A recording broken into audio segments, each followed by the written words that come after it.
It's not a revenue stream. It's simply an information stream. So my name is Lori Power. My company is MP Benefits, and I am your group consultant because that's what I do best. I look at companies, I look at their employees, and I make sure that we are taking care of that risk factor. One of my major ambitions during this last year has been to create conversation with those in the know and share those conversations with the people who need to know. Because I think, Connie, you said it best. We weren't born with this knowledge. So if we don't have an opportunity to have a conversation, then how will we ever know? And putting it into the kindest light possible is the great way to learn. So that brought me to Angela and the one thing. Angela, let's start it by talking a little bit about yourself, what you do and how you do it before we get into the mustard of the conversation. Okay, so I am a partner at a chartered professional accounting firm, Richardson Miller LLP in Edmonton, and we specialize in small to medium business. And you talked about things that make your heart smile and why we do what we do. Well, I tell you, having people sign off on their tax returns doesn't thrill me. It does not make my heart smile. So I know it's shocking. But what I truly enjoy is helping small, medium business owners achieve their entrepreneurial dreams. I know it's corny as it sounds. I compare myself, I'm like the Sherpa of the, helping my people climb the entrepreneurial mountain, so to speak, to make sure you're, all right, take that path. It's going to be easiest for you. Don't go over there. You're going to fall off the cliff. So stuff like that. Oh, I like that analogy. That's a really good analogy. It brings us into what we were talking about, cash is king, and talking about the common cash flow mistakes. Let's start there. What are some of those common cash flow mistakes as we're trying to climb that entrepreneurial hill? Okay. I would say mistake number one. A lot of business owners don't realize you need to apply for credit before you desperately need it. So get that line of credit before you're drowning. That's a common one that I quite often see. So next thing you know, you're racking up your credit cards and you're paying 20% interest or 18%, whatever the going rate is, or you've got you're terrified to file your CRA requirements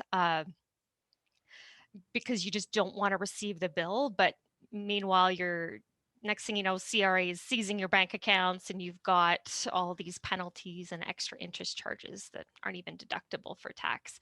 So I would say that's probably the most common that I see is people, they get buried under credit card debt and CRA requirements. And the crummy thing about CRA debt is the banks don't even want to touch you if you owe money to the CRA. You got to pay that off first before they'll lend to you. So apply for credit before you need it.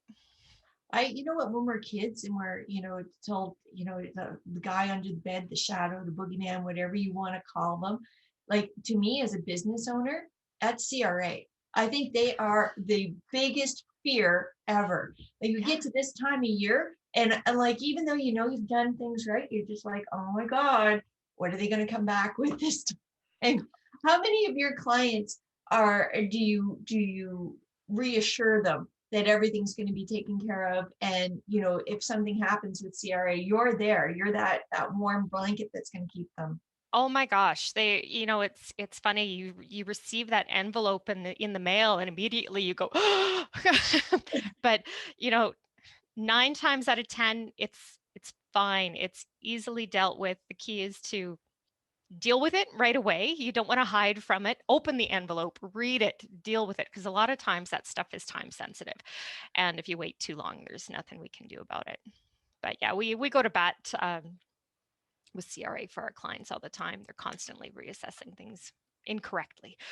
But It must be nice it's to not live so bad. without fear of the CRA, though. Yeah, it's more annoyance in my world, to be honest. True enough. What are some common cash flow issues that you come across with especially new to you clients? New to me clients.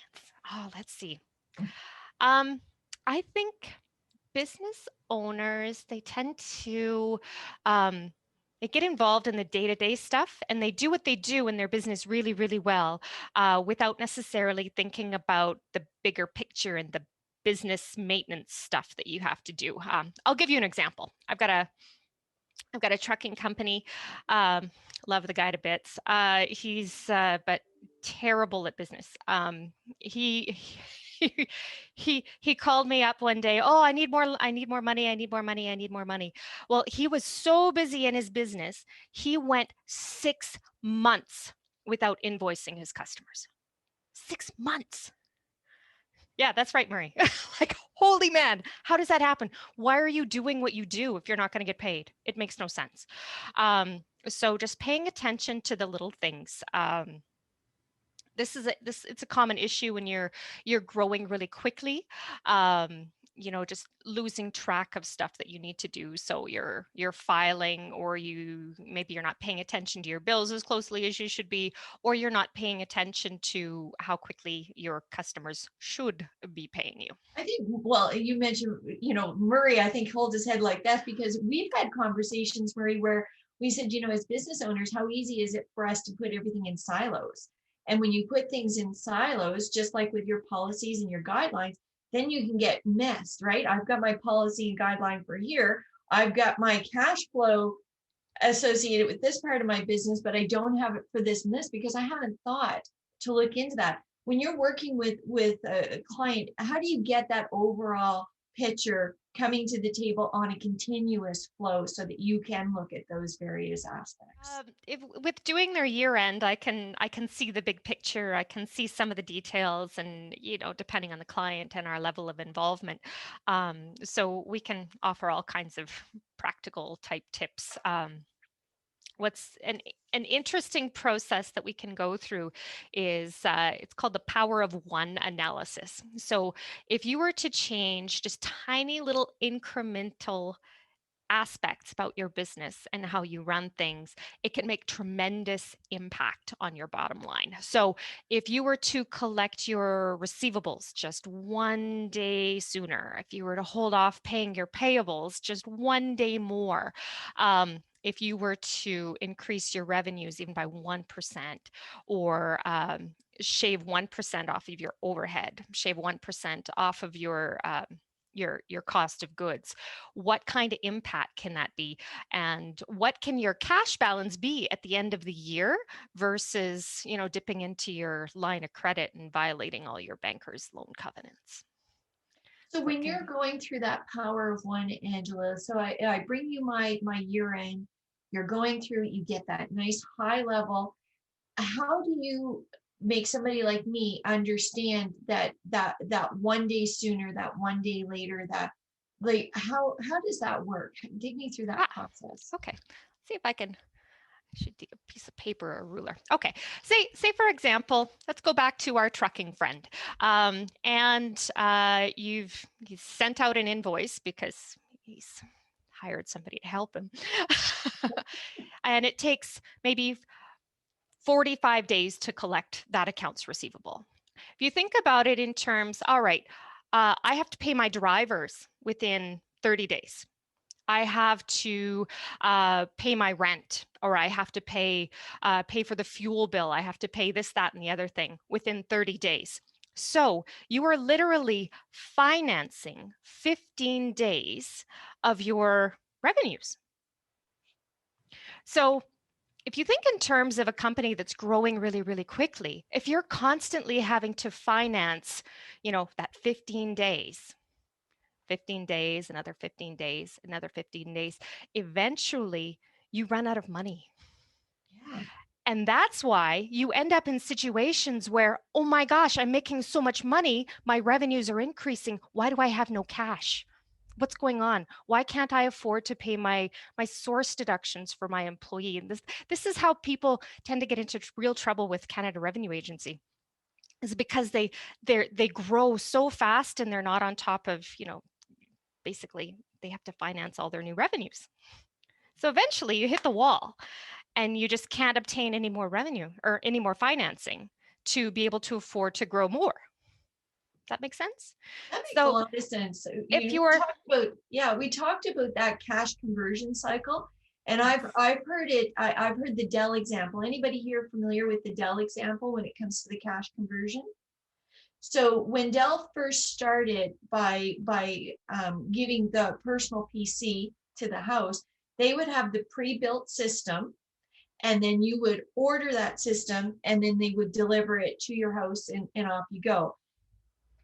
But they were out money, to Angela's point, they were out money 90 to 120 days prior to getting money back in, because they would have had to buy all the parts for the system, build the system, ship the system before they ever get the money back. There wasn't e-transfers back then, right? And when they converted their model to you order it and we'll custom build it, their cash conversion went from 120 days down to 0 days. So then they could pre-finance their labor, their parts, everything their shipping, everything they need.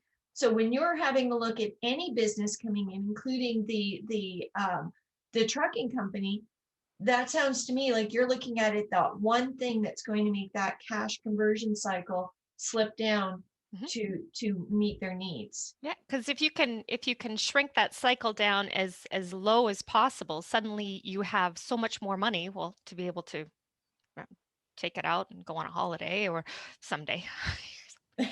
um, or you can afford to grow more without getting into trouble.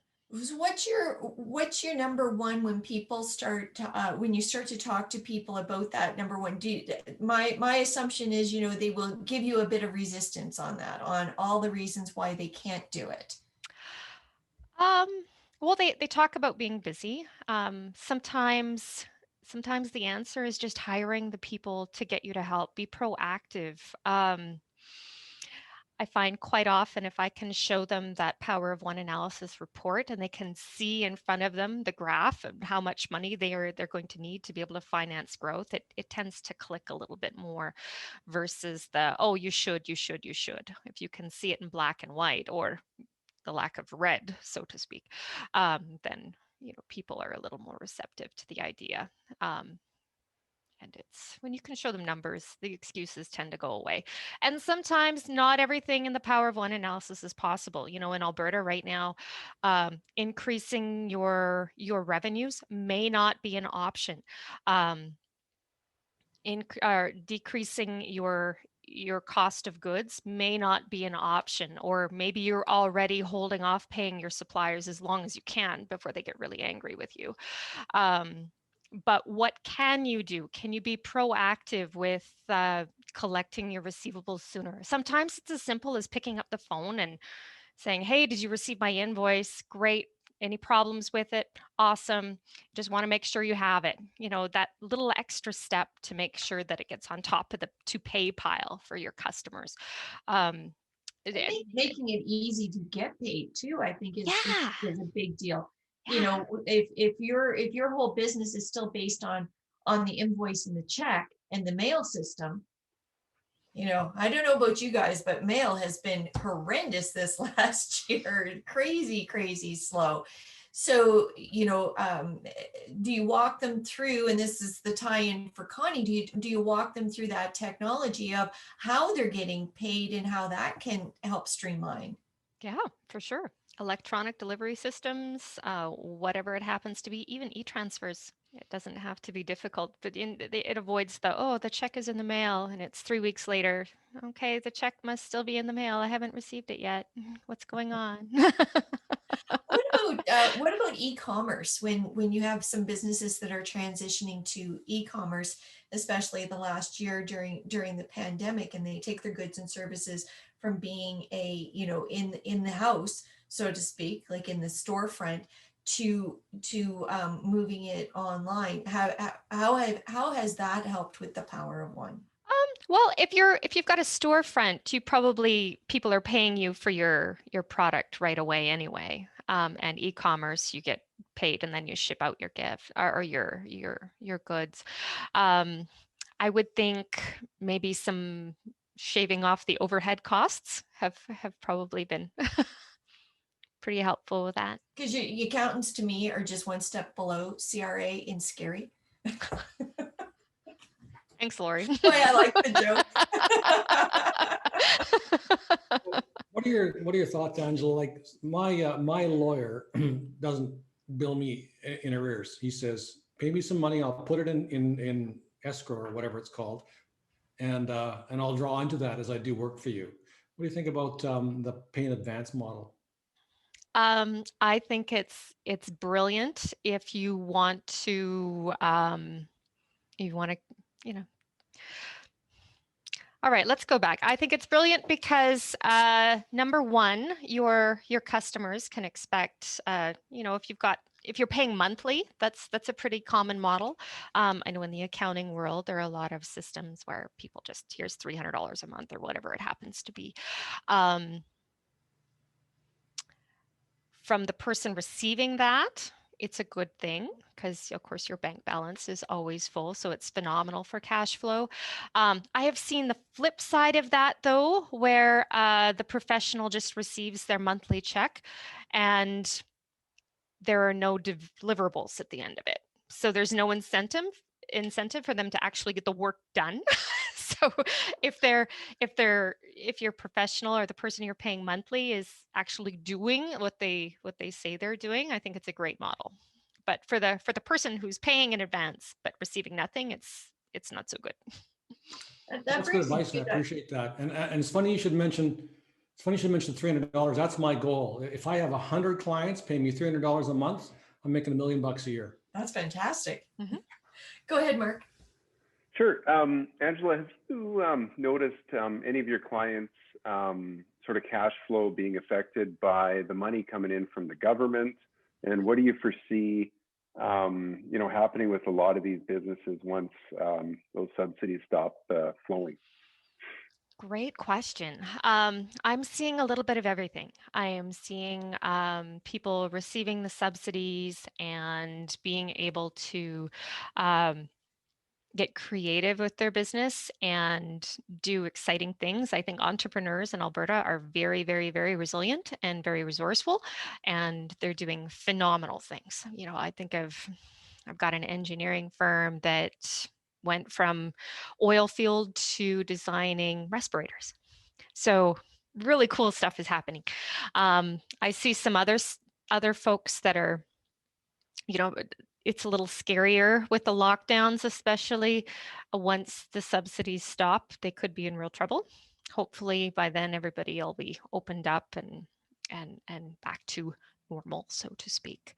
But I'm seeing a little bit of everything, and I'm hoping the subsidies will carry these businesses through, but a lot of people are in really kind of teetering on the edge sort of positions. Mark, are you seeing more businesses up for sale now than you have in the past?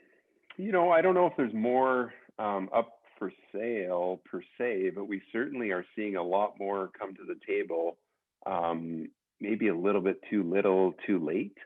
Like they're out of money.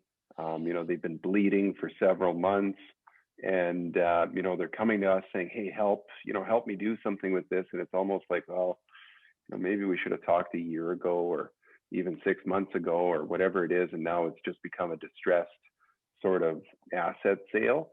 And that isn't something that we kind of typically are able to help out with. So, but yeah, it seems like we're seeing them all, let's put it that way. There's a lot of folks that have had the subsidies and have been able to kind of make it through and are doing okay. And then, I kind of wonder just personally, after the subsidies stop, are these businesses going to be viable? Do we have a real problem on our hands? Like what's the forecast here? Like what's the crystal ball say, right? Well, that's what I want to hear from you, Mark, as we move through. I want you to have a look at that and say, what are you seeing coming down the pipe? Sure. Yeah, right now we're seeing it all. We see a ton of distressed businesses, but like I said, it's not really the ones that I engage with. We're looking at the ones that have pivoted, that have been able to, turn engineering into respirators and, be able to still, produce some solid cash flow so that we can in turn turn around and sell it to someone else that actually sees value in it and are able to pay it off in 3 to 5 years and keep that sort of transition going. But Boy, it's yeah, it might be interesting come the next few months. Well, I know it will be. The next year and two will be super interesting as we flow through this. Connie, you had a question. Yeah, it's Angela. I mean, I see that your industry, probably like quite a few other ones, has really been hit hard with extra work because of COVID and all the extra stuff you guys have to do. So one question is how you're managing that, and then the second one is like once COVID is finally over, and this extra work hopefully will subside, do you see that you've learned something new about extra services you can provide or extra value you can give to your clients? Just maybe just your, I mean, I see you guys just absolutely swamped. So yeah, that's my question for you. Okay, that's a great question. And you know, to be honest, it's been really frustrating with over the last year, the government coming out with so many subsidies, and you see an announcement on the news, and none of the details are out yet, but all of your clients are calling in, and some of them literally crying on the phone. And you know, you think back to why I do what I do, you know, to help people achieve their entrepreneurial dreams, and to have people like their dreams are literally crumbling and they have no control. It's hard.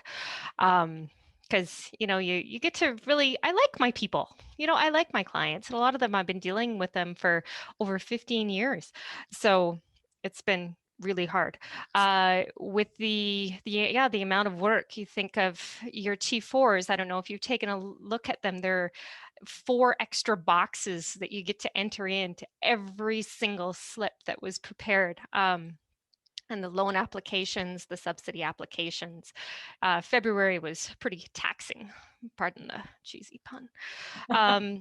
But yeah, and normally on a typical tax season at the end of busy season, I would have a countdown in my head of how many sleeps until Vegas where I can get on a plane and just not be responsible. Of course, that doesn't happen this year. So yeah, to be honest, I'm kind of, how are we coping? We're just doing a lot more work, and you know, we have our cranky days, but we're getting her done. And someday I will get on an airplane and I will have my mojito in hand on a beach. That is my Well goal. deserved.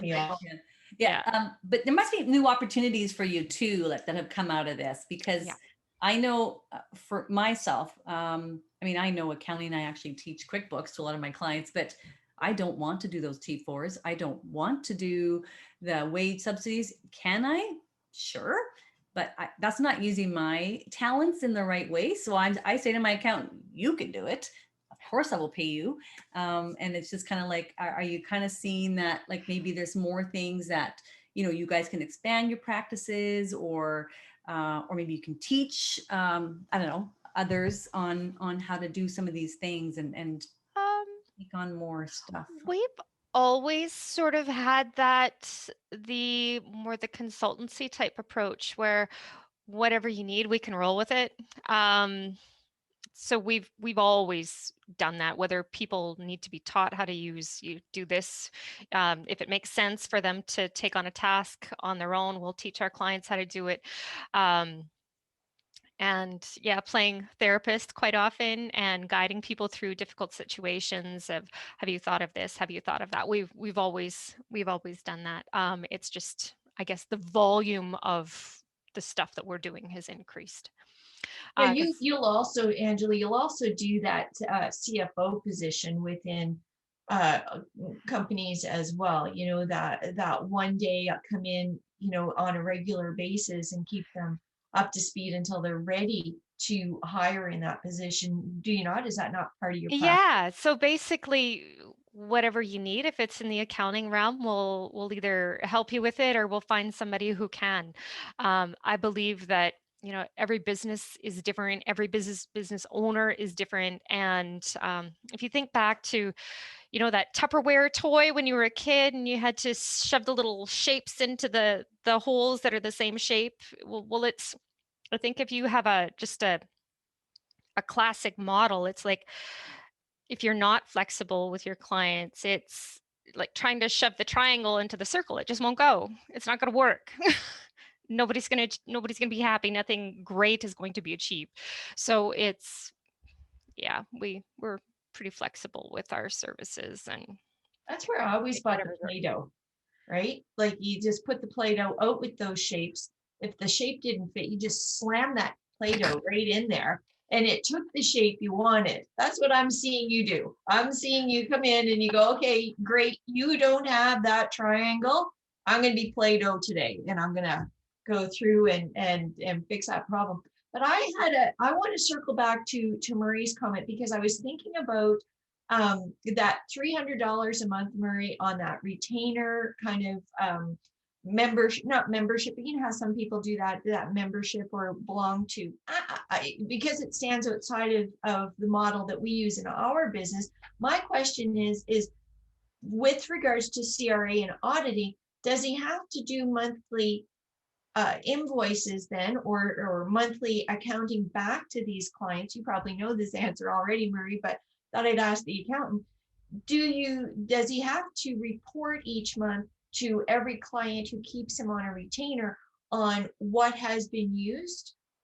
And how does that reporting mechanism work? It depends if it's a monthly invoice, a monthly charge for services, or if it is in fact a retainer.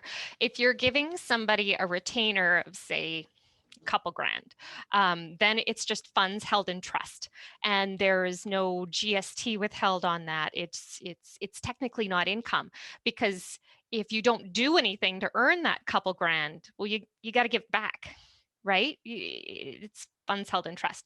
But if you've got the sort of monthly billing income model, then it would be an invoice of $300 every month with GST on top of it. And in theory, hopefully you're doing stuff to earn that. Does that work with how you do it, Murray? I'm just curious as to how, because I know, you know, with LinkedIn and all those other ones, we do get a monthly, and I'm wondering, do you have to do that as well? Well, for the recurring fees that I charge, it's for a service, for maintenance and ongoing sort of monitoring of compliance requirements and periodic updating. But I was thinking of the upfront development work that I do, right? So to engage a client and say, okay, I'm going to build out all these policies for you, but I'm not going to turn a wheel until you pay me some or all of that fee to build those documents. And how does that show in an audit, Angela? Like, you know, when CRA is looking at that, is there anything in particular that we need to keep in mind in moving to that model? Just record keeping invoices. And if you're holding funds in trust, it depends. It can get quite complicated, especially if you're a professional and you have to report to, say, the law association. So it goes beyond what CRA would look at in an audit. CRA generally will leave you alone as long as you file your stuff on time, you pay your bills on time, you file your GST, pay your GST. You normally fly under the radar as long as your stuff makes sense. And as long as you're working with somebody like yourself who takes on that burden instead. That brings us to time. So let's not leave accounting on a dull note, because Angela's anything but dull. So leave us with your very favorite accounting jokes. Okay. My ex-husband used to share this with anybody who would listen. What does an accountant use for birth control? Their personality. That is a great last word. Well, I want to thank everybody for coming out today. I am trying so hard to infuse humor in talking and conversation. We all need a good laugh once in a while. Angela's given me lots of belly laughs the last week or so. So thank you for that. Couldn't come at a better time. Thanks everybody for coming out. Next week, we have Michael Kerr coming in, who is a culture writer, author. He's from Alberta as well. Well-known speaker in infusing leadership, humor, and culture to double your bottom line as business owners. So if you know somebody or you're interested in coming back, I hope that you will. And until the next time, thanks again for coming in. I really appreciate it.